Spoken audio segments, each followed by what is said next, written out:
자, 2장입니다. 주식 투자의 본질, 뭐 배우는지 일단 한번 봐볼게요. 목차 보면 됩니다. 돈이 지나가는 길, 돈의 흔적 주가.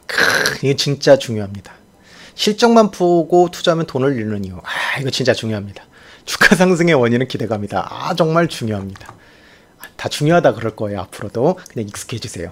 중요하니까 책에 담았죠. 별로 안 중요한 거는 안 담았습니다. 재료의 4가지 분류, 돈의 흐름을 읽는 첫 번째 언어 캔들, 돈의 흐름을 읽는 두 번째 언어 거래량, 지지에 사서 저항에 팔아라, 지지저항, 추세를 읽는 도구 이동평균선, 그리고 이제 움직일 차례다 이러면서 이렇게 2장이 되어 있습니다. 한번 2장 그러면 한번 가보도록 하겠습니다. 자, 돈이 지나가는 길, 돈의 흔적 주가. ETF는 펀드라는 껍데기를 썼지만 속을 들여다보면 알맹이는 주식에 가깝다. 맞습니다.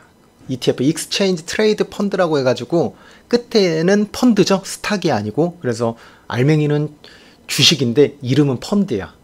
근데 주식의 성질이 더 많이 갖고 있다라고 보시면 됩니다. 그래서 펀드가 아니라 주식의 본질부터 살펴봐야 된다 라고 생각을 하면 돼요. 펀드에 대해서 이제 공부를 하는 게 아니고 ETF를 알려면은 주식의 본질을 알아야 된다라는 뜻입니다. 그리고 ETF는 익스체인지 트레이드인데 익스체인지가 뭐냐면 상장이라는 뜻이거든요. 그래서 상장 펀드라고 해요. 그래서 우리가 코스피에 상장됐으니까 거래가 되는 거고요. 코스닥에 상장됐으니까 거래를 하는 겁니다. 나스닥도 마찬가지고. 그래서 상장 펀드라고 생각하시면 돼요. 요즘 또 비상장 투자도 막 있고 이래가지고 추가로 설명을 드렸습니다.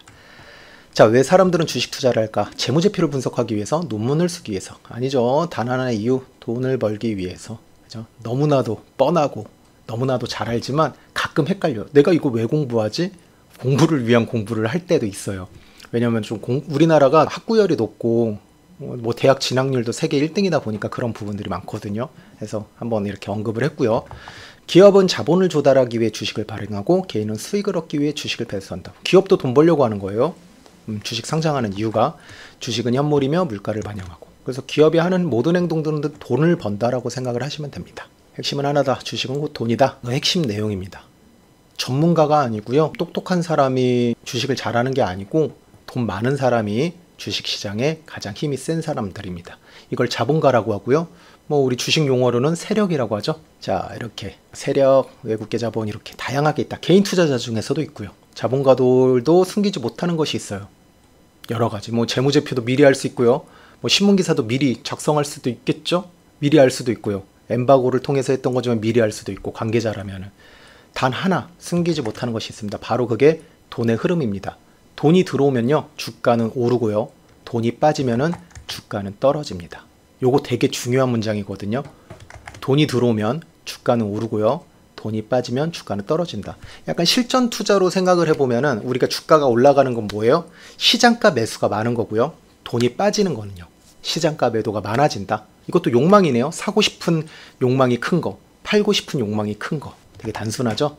뭐 매매법 막 복잡하게 갈 필요 없습니다. 요것만 잘 온전하게 받아들이면 돼요. 그 흔적은 주가라는 숫자에 그대로 남는다. 주식시장에서는 기업의 가치보다 돈의 흐름이 먼저 반영된다. 요거는 조금 어려울 수도 있는데 설명을 드리자면은, 자, 금리 인하라는 어떤 기대감이 지금 있잖아요. 2025년 8월 달에.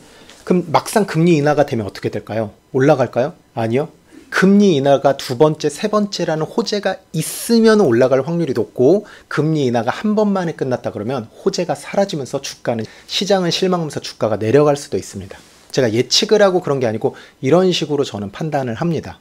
물론 제 판단이 틀릴 수도 있으니까 그때 가서 대응을 해야 되지만, 어떤 기대감과 어떤 실적, 호재와 악재에 대한 판단, 이런 재료 분석이 더 중요하다. 흐름은 항상 선반영된다. 시장은요, 항상 미리 선반영된다고 생각하시면 돼요. 테슬라가 어떤 실적 발표가 있었어. 실적 발표로 올라가는 게 아니거든요. 그죠? 실적 발표 또는 어떤 신차 발표가 있어. 신차 발표가 있기 전에 기대감으로 오릅니다. 물론 너무 신차가 잘 나와가지고 또 추가적으로 상승이 있지만, 이때는 대부분의 자본가들과 미리 밑에서 사놨던 사람들은 팔기 시작하는 단계고요. 뒤늦게 신문기사를 보고 호재를 보고 달려드는 불나방처럼, 대부분 개인 투자죠. 뭐 개미라고도 하는데 개인 투자자들이 그때 들어오기 시작합니다. 그래서 우리가 그러잖아요. 미리 차트를 보고 바닥권에 있을 때 기대감에 사서 신문기사를 보고 판다. 그래서 차트만 보고 하라는 게 아니고, 제가 이런 얘기가 차만 유나, 차트가 만들어지면 뉴스가 나온다. 네, 이런 부분에 있어서 그래서 차트도 어느 정도 조금은 기본적으로 볼 줄은 알아야 됩니다. 완전히 차티스트가 되라는 게 아니고. 그래서 돈의 흐름이 먼저 반영된다라는 것을 설명드리기 위해서 좀 예시를 드렸고요. 가치를 예측하기보다 저도 어느 정도 시나리오를 했죠. 예측을 했죠. 이렇게 될 겁니다. 이렇게 될 겁니다라고 시나리오, 매매 시나리오를 짜는 거는 투자자만의 어떤 기쁨이자 특권이거든요. 그래서 예측은 마음껏 하세요. 근데 얼마든지 틀릴 거예요. 저도 그렇고요. 그래서 예측하기보다 돈의 흐름을 쫓아야 된다. 즉 무슨 말이요? 예측보다 결국에 대응이다. 저는 이렇게 시나리오를 짜지만 틀릴 확률이 높아. 틀릴 거야 라고 생각을 해요. 근데 요즘엔 확률이 조금씩 높아지는 것 같아요. 그래서 이렇게 대응을 하다 보니까 자, 주가는 단순한 숫자가 아니다. 그건 돈이 지나간 길이고 자본가의 발자취다. 주가는 돈의 흔적이다. 요게 핵심 포인트입니다.